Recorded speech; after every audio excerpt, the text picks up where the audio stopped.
Hello movie lovers, ನಾವು ಮಾಡೋ ಒಂದು ದೊಡ್ಡ ತಪ್ಪೇನು ಗೊತ್ತಾ? ನಮ್ಮ ಕನ್ನಡದಲ್ಲಿರುವಂಥ ಒಳ್ಳೆ ಥ್ರಿಲ್ಲರ್ಸ್ ಮೂವೀಸ್ಗಳನ್ನು ಬಿಟ್ಟು ಬೇರೆ ಭಾಷೆ ಮೂವೀಸ್ಗಳನ್ನು ನೋಡ್ತೀವಿ. ಸೊ ಅದೇ ಥರ ನೀವು ನೋಡಲೇಬೇಕಾದಂತಹ ಕನ್ನಡದಲ್ಲಿರುವಂಥ ಮಸ್ಟ್ ಅಂಡರ್ ರೇಟೆಡ್ ಆದಂಥ 5 ಥ್ರಿಲ್ಲರ್ಸ್ ಮೂವೀಸ್ಗಳನ್ನು ಈ ವಿಡಿಯೋದಲ್ಲಿ ನೋಡ್ಕೊಂಬರೋಣ. ಸೊ ಹಾಗಾದ್ರೆ ಬನ್ನಿ ಅವು ಯಾವುವು ಅಂತ ಈ ವಿಡಿಯೋದಲ್ಲಿ ನೋಡುವ. ನಂಬರ್ 1, ವೃತ್ತ. ಈ ಸಿನಿಮಾ ರೀಸೆಂಟ್ ಆಗಿ OTT ಯಲ್ಲಿ ಬಂದಿತ್ತು ಆ್ಯಂಡ್ ಈ ಸಿನಿಮಾ ಬಂದಾಗ ಯಾರಿಗೂ ಕೂಡ ಅಷ್ಟು ಗೊತ್ತಾಗಿರ್ಲಿಲ್ಲ. ಇದರ ಕ್ಲೈಮ್ಯಾಕ್ಸ್ ಟ್ವಿಸ್ಟ್ ಒಂದು ಸಾಕು ಈ ಸಿನಿಮಾನ ನೋಡೋಕೆ. ವೆರಿ ಸಿಂಪಲ್ ಸ್ಟೋರಿ ಆದರೂ ಇದರಲ್ಲಿ ಬರುವಂಥ ಟ್ವಿಸ್ಟ್ಗಳು ಸಿನಿಮಾನ ನೋಡುವಾಗ ಒಂದೊಳ್ಳೆ ಎಕ್ಸ್ಪೀರಿಯನ್ಸ್ನ ಕೊಡುತ್ತೆ. ಇಲ್ಲಿ ಫ್ರಸ್ಟ್ರೇಟ್ ಆಗಿರೋ ಹೀರೋ ಒಂದು ಸಮಸ್ಯೆಯಲ್ಲಿ ತಗೊಳ್ಕೊಂಡಿರ್ತಾನೆ. ಇದರಿಂದ ಇವನು ಬೆಂಗಳೂರಿಂದ ಪುಷ್ಪಗಿರಿಗೆ ಹೊರಟಿರ್ತಾನೆ. ಹೋಗುವಾಗ ದಾರಿ ಮಧ್ಯದಲ್ಲಿ ಒಂದು ಕಾಲ್ ಬರುತ್ತೆ. ಆ ಕಾಲ್ ಯಾರು ಮಾಡಿದ್ದು, ಯಾಕೆ ಮಾಡಿದ್ದು, ಇದರಿಂದ ಇವನಿಗೆ ಏನೆಲ್ಲ ಪ್ರಾಬ್ಲಮ್ ಬರುತ್ತೆ, ಕೊನೆಗೆ ಆ ಪ್ರಾಬ್ಲಮ್ ಇಂದ ಇವನು ಹೊರಗೆ ಬರ್ತಾನೋ ಇಲ್ವೋ ಅನ್ನೋದನ್ನ ನೀವು ಸಿನಿಮಾ ನೋಡೇ ತಿಳ್ಕೊಬೇಕು. ಇದುವರೆಗೂ ನೀವಿನ್ನು ಈ ಸಿನಿಮಾನ ನೋಡಿಲ್ಲ ಅಂದ್ರೆ ಇವಾಗಲೇ ಹೋಗಿ ನೋಡಿ. ಯಾಕಂದ್ರೆ ಕನ್ನಡದಲ್ಲಿ ಥ್ರಿಲ್ಲರ್ಸ್ ಮೂವೀಸ್ಗಳು ಅನ್ನೋದು ಬರೋದು ಬಹಳ ಕಡಿಮೆ. ಸೊ ಆ ರೀತಿ ಬಂದಾಗ ಅವುಗಳನ್ನ ನೋಡಿ ಸ್ವಲ್ಪ ಬೆಳೆಸಿ. ಆ್ಯಂಡ್ ಡೆಫಿನೆಟ್ಲಿ ಹೇಳ್ತೀನಿ, ಈ ಸಿನಿಮಾ ಅಂತೂ ಡಿಸಪಾಯಿಂಟ್ ಅಂತೂ ಮಾಡೋದಿಲ್ಲ, ಒಂದೊಳ್ಳೆ ಎಕ್ಸ್ಪೀರಿಯನ್ಸ್ ಅಂತೂ ಸಿಗುತ್ತೆ. ಇನ್ನು ಸಿನಿಮಾ ZEE5 ನಲ್ಲೇ ನೋಡೋಕೆ ಸಿಗುತ್ತೆ, ಆದಷ್ಟು ಬೇಗ ನೋಡ್ಬಿಡಿ. ನಂಬರ್ 2, ಶಾಕಾಹಾರಿ. ಈಗಲೂ ಎಷ್ಟೋ ಜನಕ್ಕೆ ಗೊತ್ತೇ ಇಲ್ಲ ಕನ್ನಡದಲ್ಲಿ ಒಂದೊಳ್ಳೆ ಸೈಕ್ ಆಗಿರೋ ಥ್ರಿಲ್ಲರ್ ಮೂವಿ ಇದೆಯಂತ. ಹೆಂಗ್ ಗೊತ್ತಾಗುತ್ತೆ ಹೇಳಿ? ನಾವೆಲ್ಲ ಬೇರೆ ಲ್ಯಾಂಗ್ವೇಜ್ ಕಡೆ ಮುಖ ಮಾಡಿದ್ರೆ.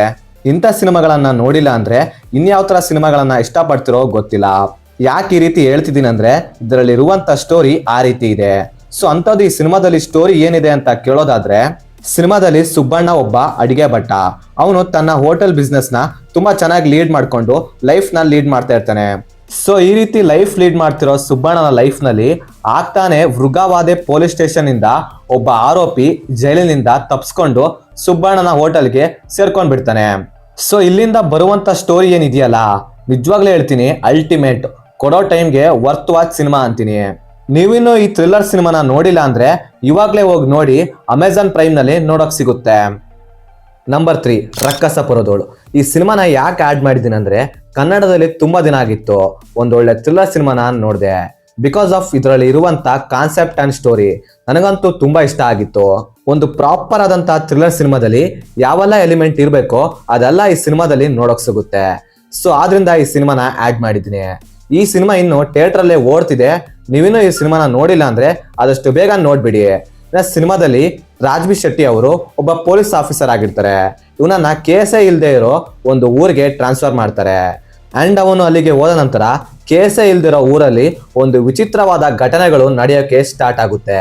ಸೊ ಅದು ಯಾವ ರೀತಿ ಘಟನೆ, ಅದೆಲ್ಲ ಯಾಕೆ ಆಗ್ತಿದೆ, ಯಾರು ಮಾಡ್ತಿರೋದು, ಸೊ ಮುಂದೆ ಇದನ್ನೆಲ್ಲ ನಮ್ಮ ರಾಜ್ಬಿ ಶೆಟ್ಟಿ ಅವರು ಕಂಡು ಹಿಡಿತಾರೋ ಇಲ್ವೋ ಅನ್ನೋದನ್ನ ನೀವು ಸಿನಿಮಾದಲ್ಲೇ ನೋಡಿ ತಿಳ್ಕೊಬೇಕು. ಸೀರಿಯಸ್ಲಿ ಹೇಳ್ತೀನಿ, ಕನ್ನಡದಲ್ಲಿ ನಾನು ತುಂಬಾ ದಿನಗಳ ನಂತರ ಒಂದೊಳ್ಳೆ ಥ್ರಿಲ್ಲರ್ ಸಿನಿಮಾನ ನೋಡಿದೆ. ಅಂಡ್ ಸಿನಿಮಾಗೆ ಕೊಡೋ ಟೈಮ್ ಏನಿದೆಯಲ್ಲ, really 100% high worth watch cinema. Seriously ಹೇಳ್ತೀನಿ, ರೀಸೆಂಟ್ ಆಗಿ ನಾನು ಕನ್ನಡದಲ್ಲಿ ನೋಡಿದಂತ ಒಂದೊಳ್ಳೆ ಬೆಸ್ಟ್ ಥ್ರಿಲ್ಲರ್ ಸಿನಿಮಾ ಗುರು ಇದು. ಬಿಕಾಸ್ ಆಫ್ ಇದರಲ್ಲಿ ಇರುವಂತ ಸ್ಟೋರಿ ಅಂಡ್ ಸ್ಕ್ರೀನ್ ಪ್ಲೇ ತುಂಬಾ ಇಷ್ಟ ಆಗಿತ್ತು. ಸೀರಿಯಸ್ಲಿ ಹೇಳ್ತೀನಿ, ನೀವಿನ್ನು ಇದುವರೆಗೂ ಈ ಸಿನಿಮಾನ ನೋಡಿಲ್ಲ ಅಂದ್ರೆ ಆದಷ್ಟು ಬೇಗ ನೋಡ್ಬಿಡಿ. ಸಿನಿಮಾ ಅಂತೂ ವರ್ತ್ ವಾಚ್ ಸಿನಿಮಾ, ನನಗಂತೂ ತುಂಬಾ ಇಷ್ಟ ಆಗಿತ್ತು. ಸೊ ಆದ್ರಿಂದ ಹೇಳ್ತಿದ್ದೀನಿ. ನಂಬರ್ 4, ಅಜ್ಞಾತವಾಸಿ. ಈ ಸಿನಿಮಾನ ನಾನು ಫಸ್ಟ್ ಟೈಮ್ ನೋಡಿದಾಗ ಇಗ್ನೋರ್ ಮಾಡಿದ್ದೆ, ಆದ್ರೆ ಟೈಮ್ ಪಾಸ್ಗೋಸ್ಕರ ಈ ಸಿನಿಮಾನ ನೋಡಿದೆ. ಇನ್ನು ಸಿನಿಮಾ ನೋಡಿದಾದ್ಮೇಲೆ ಸೀರಿಯಸ್ಲಿ ಹೇಳ್ತೀನಿ, I loved it. Mind blowing ಅಂತಾರಲ್ಲ, ಆ ರೀತಿ ಇರುವಂತ well and fine thriller cinema. ಇನ್ನು ಸಿನಿಮಾದ ಸ್ಟೋರಿ ಒಂದು ಮಲೆನಾಡಿನ ಒಂದು ಹಳ್ಳಿಯಲ್ಲಿ ನಡೆಯುತ್ತೆ. ಅದು 1997ರಲ್ಲಿ ಅಲ್ಲಿ ಒಂದು ಕೊಲೆ ಆಗಿರುತ್ತೆ. ಅದು 25 ವರ್ಷಗಳ ನಂತರ ಆಗಿರೋದು.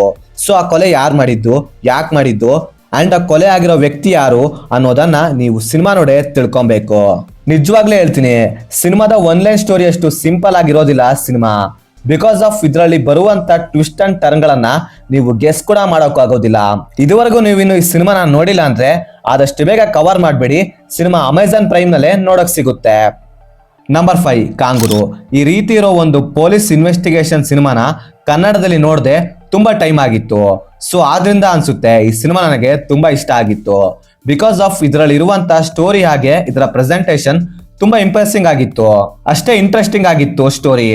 ಇನ್ನು ಸಿನಿಮಾದ ಒನ್ಲೈನ್ ಸ್ಟೋರಿ ವಿಷಯಕ್ಕೆ ಬರೋದಾದ್ರೆ, ಸಿನಿಮಾದ ಹೀರೋ ಆದ ಪೃಥ್ವಿಯನ್ನ ಒಂದು ಮಿಸ್ಸಿಂಗ್ ಕೇಸ್ಗೆ ಅಸೈನ್ ಮಾಡ್ತಾರೆ.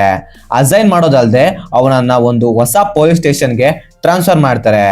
ಅಂಡ್ ಅವನು ಆ ಊರಿಗೆ ಹೋದ ನಂತರ ಅಲ್ಲಿ ನಡೆಯುವಂತ ಕೆಲವೊಂದು ಘಟನೆಗಳಿಂದ ಅವನು ಟ್ರಾಪ್ ಆಗ್ತಾನೆ. ಅಂಡ್ ಮುಂದೆ ಅವನು ಆ ಕೇಸಲ್ಲಿ ಫುಲ್ ಕನ್ಫ್ಯೂಸ್ ಆಗಿ ಮುಂದೆ ಏನ್ ಮಾಡ್ಬೇಕು ಅಂತ ಗೊತ್ತಾಗ್ತಿರೋದಿಲ್ಲ. ಸೊ ಮುಂದೆ ಅವನು ಅದರಿಂದ ಹೊರಗೆ ಬಂದು ಆ ಕೇಸ್ನ ಸಾಲ್ವ್ ಮಾಡ್ತಾನೋ ಇಲ್ವೋ ಅನ್ನೋದನ್ನ ನೀವು ಸಿನಿಮಾ ನೋಡೇ ತಿಳ್ಕೊಬೇಕು. ನೀವಿನ್ನು ಇದುವರೆಗೂ ಈ ಇನ್ವೆಸ್ಟಿಗೇಷನ್ ಥ್ರಿಲ್ಲರ್ ಸಿನಿಮಾನ ನೋಡಿಲ್ಲ ಅಂದ್ರೆ ಆದಷ್ಟು ಬೇಗ ನೋಡ್ಬಿಡಿ.